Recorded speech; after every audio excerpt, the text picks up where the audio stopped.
think these are the 8 areas where it is important. In fact, I would go with trying to ensure that judicial and legal ethics is spread throughout, as is the plan, I think, of the current chairman of the bar exam, to make sure that an integral part of each of the substantive bar subjects would carry application of ethical standards. No, Your Honor, I think that the Supreme Court, once it makes a decision, we presume that the Supreme Court has made a well-considered decision.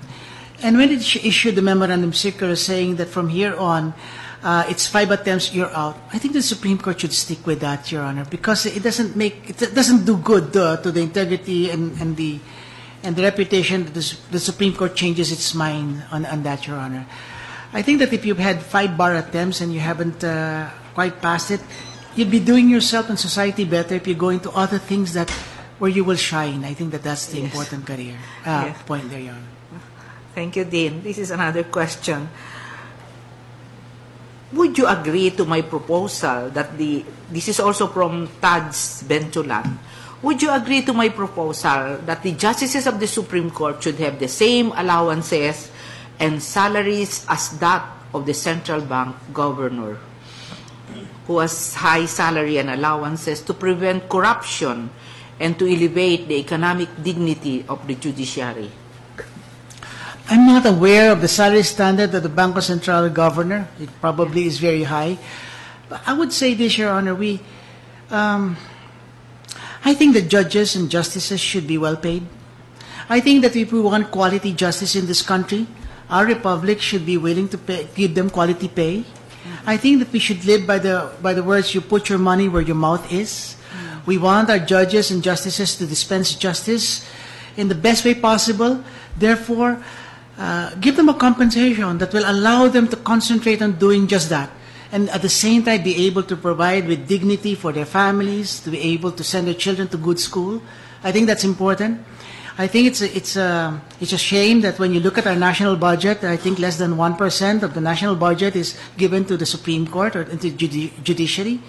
If the Supreme Court is truly one of the 3 important pillars of our government, then it deserves a budget higher than 1 or 2%, Your Honor. And therefore, they should all be spent towards making sure that from the Chief Justice down to the sheriff and the process server, they are paid well. And they're well qualified, they're hired well, and they're paid well. And they spend their lives doing exactly just that, being part of the judiciary. No matter what they are, the sheriff, being interpreters, stenographers, and know at the end of the day that it has been a good life, that it has been a dignified life for them and their family, and then it was a life of service to this country. On that note, I have no more question for Dean Villanueva. Thank you very much, Dean. Thank you. Good luck.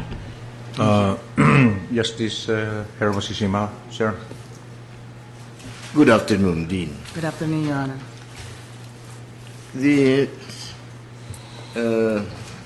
The definition of outsider was made by our predecessors. Their meaning is that outsider is an applicant who is not yet a judge. That is what they mean. I have no objection to this, to outsiders being appointed to positions in the judiciary. As a matter of fact, the first appointments of President Cory Aquino to the Supreme Court were all outsiders, except for then Judge Lord Erlarin. You helped me in my campaign for any word of honor at all. You will appoint me because you said Supreme Court. And so Eisenhower was forced to appoint Earl Warren. It turned out that the Earl Warren Court enunciated so many doctrines, among which was the Miranda Doctrine. That is a classic in human rights. So that's that. Now, what is important? Our perspectives in in the matter of applying for positions in the judiciary. What is your philosophy, Judge, when you become a Chief Justice of the Supreme Court? My judicial philosophy, the Supreme Court must take a passive role, realizing that those constitutional provisions are addressed first and primarily to both the executive and legislative department. And that, as a matter of practice, the Supreme Court should not supplant its own economic theory to those that have been pursued by way of policy determining of the legislature or those of the execution process thereof by the executive order. I think that the Supreme Court, therefore, should primarily take the role of being a constitutional court. That, like the U.S. Federal Supreme Court, it should not overburden itself with so many cases, overburden its justices with so many cases, and be able to concentrate on what we call the important constitutional precedent-setting decisions, so that when the Supreme Court does speak, it always speaks with